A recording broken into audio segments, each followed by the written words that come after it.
Dear students, now we are going to discuss about the properties of Fourier transform with its proof. Convolution property of Fourier transform. This convolution theorem states that Fourier transform of convolution of two signals in time domain is equal to the product of the Fourier transform of the individual signals. So it is given like this. An expression Fourier transform of convolution of two signals in time domain is equal to the product of its Fourier transforms. Okay, so we know that this is the formula for the convolution. x1 of t convolved with x2 of t is equal to integration of minus infinity to plus infinity x1 of tau x2 of t minus tau into d tau. This is the general formula for the convolution. Now we are going to prove this property. For that, we have to consider two continuous time signal and taking the convolution of this two time signal. x1 of t convolved. This asterisk symbol represents convolution. So x1 of t convolved with x2 of t is equal to integration of x1 of tau x2 of t minus tau into d tau. We can consider this as the first equation. So next, take the Fourier transform of x of t. Fourier transform of x of t is equal to x of j omega, that is equal to, this is the formula, we know that. So for x1 of t, the Fourier transform is x1 of j omega. For x2 of t, it's x2 of j omega. So next, we are going to take the Fourier transform for the convolution signal. So Fourier transform of x1 of t into x2 of t, that is equal to integration. So x of t is replaced by convolution of these two signals. So here integration of x of t is replaced with the convolution x1 of t asterisk x2 of t e power minus j omega t into dt. So this is the second equation. So now we are going to substitute the first equation in the second equation. So what is the first equation? The first equation is nothing but x1 of t convolved with x2 of t is equal to integration minus infinity to infinity x1 of tau into x2 of t minus tau into d tau. So we are going to replace this value by this expression.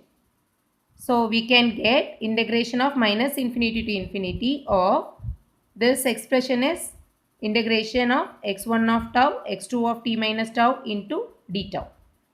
Into the remaining term is e power minus j omega t into dt. We can consider this as the third equation. Okay. For further simplification, we are going to assume this t minus tau is equal to p. So from this, t is equal to p plus tau. So dt is equal to dp. Consider this as the fourth equation. Now we are going to apply this fourth equation in this third. Okay.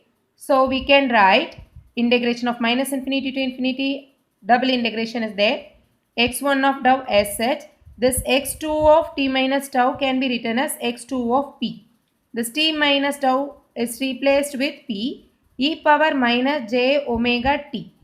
This t is replaced with p plus tau into dt is there. The dt is replaced as dp and d tau is already there. Okay. So now we can multiply the term. Again the next line. Okay. We can write e power minus j omega p dot e power minus j omega tau into d tau dp. Now we are going to rearrange. What is that? We are going to rearrange the integration or grouping. So integration of minus infinity to infinity x1 of tau e power minus j omega tau. Rearranging the integration with similar terms. Tau is there, here tau is there, tau is there. We are grouping. So x1 of tau e power minus j omega tau into d tau into what is the remaining term? One more integration and p terms. this x2 of p e power minus j omega p into dp. So now it represents x1 of j omega, it represents x2 of j omega. So we have proved the property of convolution. What is the property of convolution? Fourier transform of two signals in time domain. Convolution of two signals in time domain is equal to the product of the transforms of the signals x1 of j omega dot x2 of j omega. Multiplication property, that is also called as convolution in frequency domain. If Fourier transform of x1 of t is equal to x1 of j omega and x2 of t is equal to x2 of j omega, then the Fourier transform of the multiplication of two signals in time domain is equal to the convolution of their spectra. Okay, in convolution property, we have discussed that Fourier transform of convolution of time domain signal is equal to multiplication of Fourier transforms, right? Here, in reverse order, multiplication of time domain is equal to convolution of frequency domain.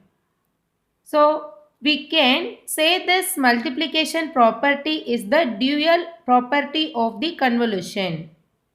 Okay, so convolution property and multiplication property both are dual in nature. So now we are going to prove this concept. So in this proof, we are going to consider the left hand side. Okay, the first step is to consider the Fourier transform of x of t. So Fourier transform of x of t is equal to x of j omega, that is equal to integration of x of t e power minus j omega t into dt. So next we are going to apply that x of t is equal to x1 of t into x2 of t. That is to find out the Fourier transform of multiplication of two signals. So x of t is replaced with x1 of t into x2 of t. So in this side, the same x of t is replaced as x1 of t into x2 of t e power minus j omega t into dt. We can consider that as the first equation. Okay. So next, for further simplification, we have to use inverse Fourier transform.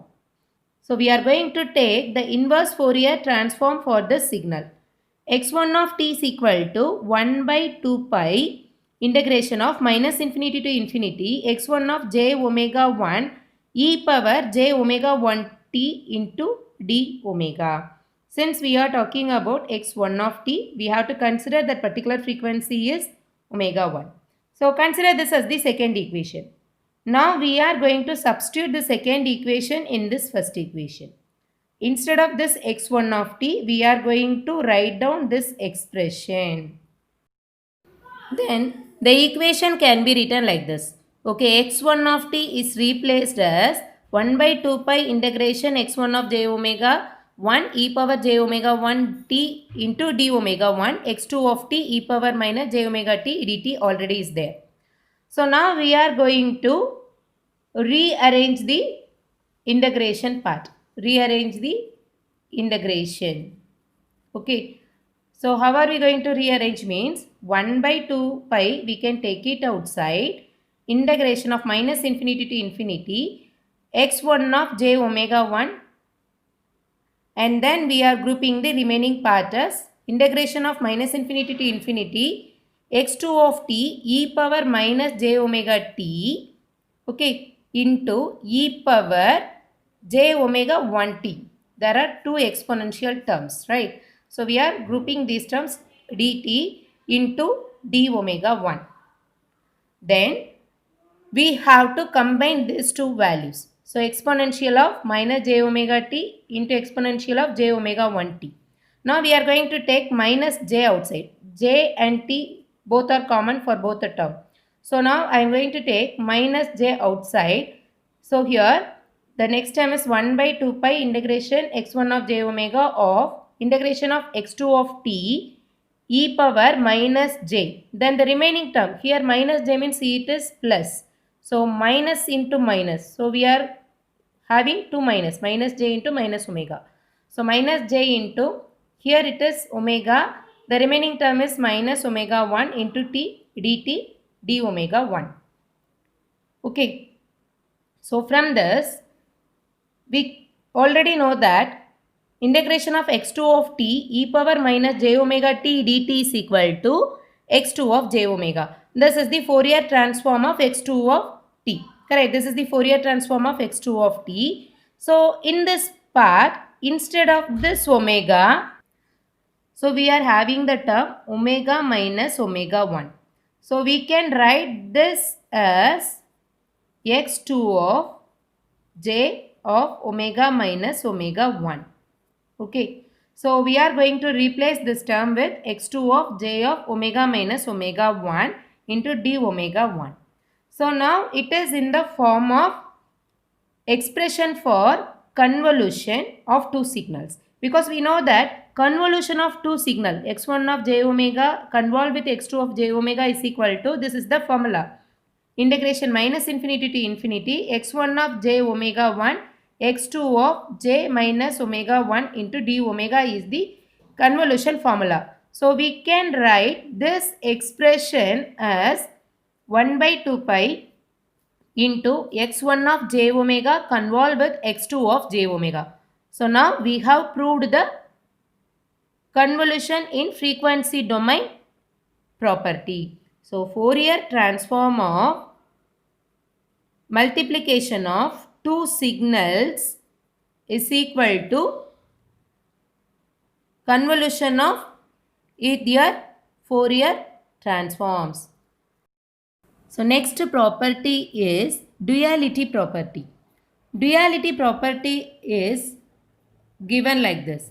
If Fourier transform of x of t is equal to x of j omega, then Fourier transform of capital X of t is equal to 2 pi x of minus j omega. So this is the duality between time domain and frequency domain, because we know that capital X always represents the frequency domain signal, small x represents the time domain signal. But here we can interchange this capital X and small x, that is time domain signal and frequency domain signal has the property of duality. So the next property is Fourier transform of complex and real functions. If the signal x of t, the given signal x of t is complex, we can represent the signal like this. X of t is equal to xr of t plus j into xi of t. This is the real part, this is the imaginary part. Now we are going to take the Fourier transform for this signal x of t. That can be given like this. Fourier transform of x of t is equal to x of j omega, that is equal to, this is the formula. This is general formula of Fourier transform. Now we are going to replace this x of t with the complex representation. So x r of t plus j x I of t. So whenever we are applying real and imaginary part, we can expand this exponential term as cos omega t minus j sin omega t.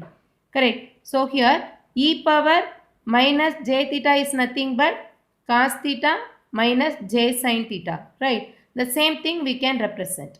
Then we have to multiply the signals with the other signals. xr of t into cos omega t, and then xr of t minus j into xr of t into sin omega t plus j into xi of t into cos omega t, and then this term multiplied by this. So whenever we are multiplying this imaginary and imaginary, we can get plus j into minus j is minus j squared xi of t into sin omega t. So here I squared is nothing but minus 1. J squared or I squared is equal to minus 1. So minus into minus plus. In the next step, we are going to group the real part and imaginary part as a separate term. So here integration minus infinity to infinity xr of t cos omega t is a real part. It doesn't have j term. So likewise this is plus xi of t, correct, plus xi of t into sin omega t. So this is the real part, plus xi of t sin omega t into dt. So it is purely real part plus j into integration of, because the j is common here, we can take this j outside. So xi of t cos omega t, this term is minus is there, minus xr of t sin omega t dt. So now we can represent, this is nothing but the Fourier transform of the real part. This is the Fourier transform of the imaginary part. Finally, the Fourier transform of complex signal is equal to xr of j omega plus xi of j omega, where xr of j omega is nothing but Fourier transform of real signal, xi of j omega is nothing but Fourier transform of imaginary signal.